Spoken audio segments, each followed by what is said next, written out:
Good evening. Welcome to Friendship Radio and to the grand march through life. This is your host, James Hughey, facilitator of the Friendship Personal Retreat Program here in Galveston and on ships cruising seas throughout the world. Offering the gift of listening hospitality, I invite you to join me here on KGBC, Friendship Radio for Southeast Texas, as we explore topics to enrich the quality of your life. Power for positive living and friendship. One of the things I like to do is keep a lookout for some articles that tend to be of general interest and convey some things that I sense really are helpful to us.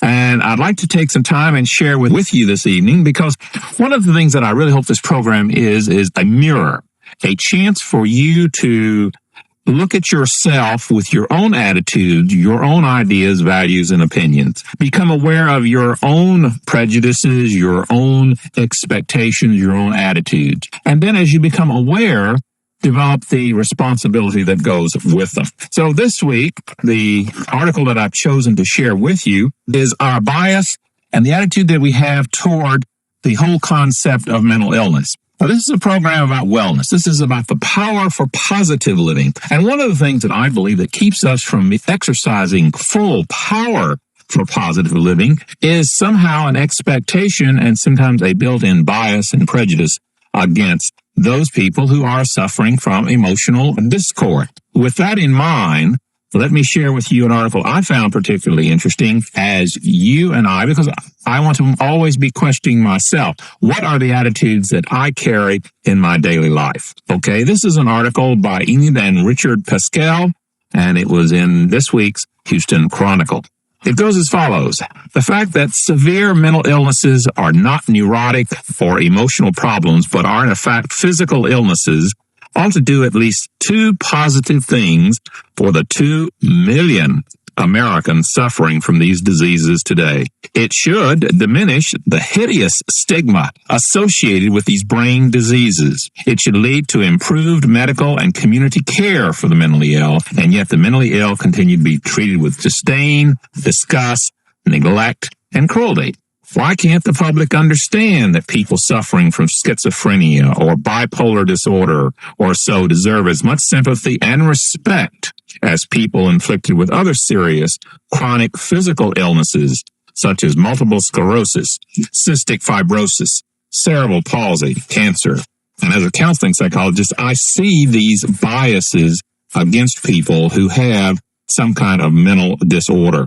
This article goes on and talks about a poll that I just found absolutely fascinating. It says here, a poll recently conducted by the National Alliance for the Mentally Ill revealed that 71% of the respondents thought that mental illness was the result of emotional weakness. And yet 65% even went ahead and assumed that it was caused by bad parenting. And then there were still 35% who felt that mental illness will result from sinful behavior.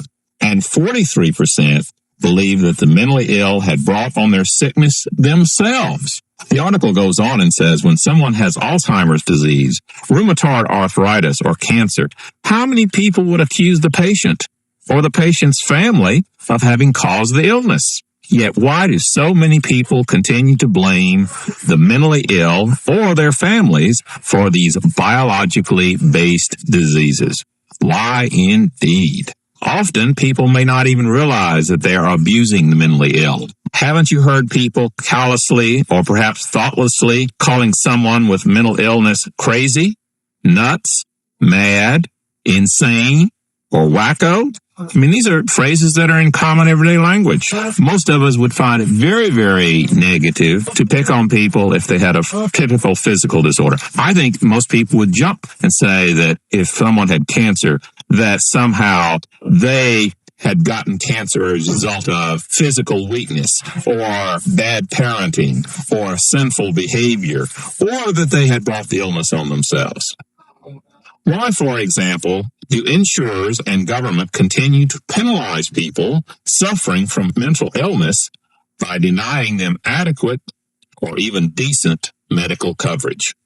For example, your heart, your lung, or liver does not function properly, your medical insurance pays for hospital expenses up to $1 million. The same holds true if your brain malfunctions and your diagnosis is a brain tumor. However, if your brain malfunctions and your diagnosis is schizophrenia, bipolar disorder, or pervasive developmental disorder, your insurance company will only cover a very limited time in the hospital. And inside of that is usually it's only about 30 days. And I think it's time to examine our own attitudes. Now, this is not a call for, going out and changing society. I mean, this is not the purpose of this program. The purpose of this program is to help us understand, you and I, as we sit here this evening, reflect, where are my biases? In other words, we know that 1 in 4 adults will need some kind of psychological assistance, and a lot of people will not get that kind of assistance. Why? Because they believe there's something wrong with them, to the extent that people will discount them, make fun of them, or believe some of these characteristics here, that it's their problem, that they actually went out and brought it onto themselves. I find that very, very discouraging. I also have to aware that, once again, something about physical illness is something that I can at least see. I have some awarenesses. And as I talk with people, things that we tend to understand are things that we tend to be much more accepting thereof. And a lot having to do with mental illness are things that we do not understand, things that we tend to feel uncomfortable with. This Thursday evening, I just ask you to think, as you look at your own attitudes and your own expectations, how would you respond to someone who was saying, I'm being treated for a psychological addiction, or I happen to be treating for depression, or something, an aversive personality disorder, or something of this type? How would you respond? That, I believe, is part of our own individual personal growth. And I think, in a sense, that bias keeps us from being the fully functioning, healthy people that we can be.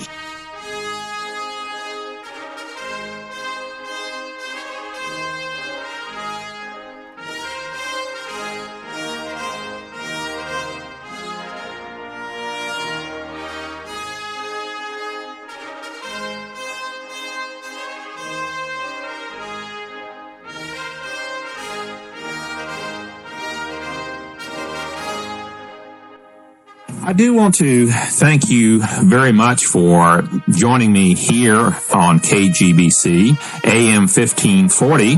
This is Friendship Radio. I hope that this program and all the programs that we have here on Thursday night provide a valuable resource as you write your life novel. That is my earnest desire, that this be a program that does meet your needs. Good night.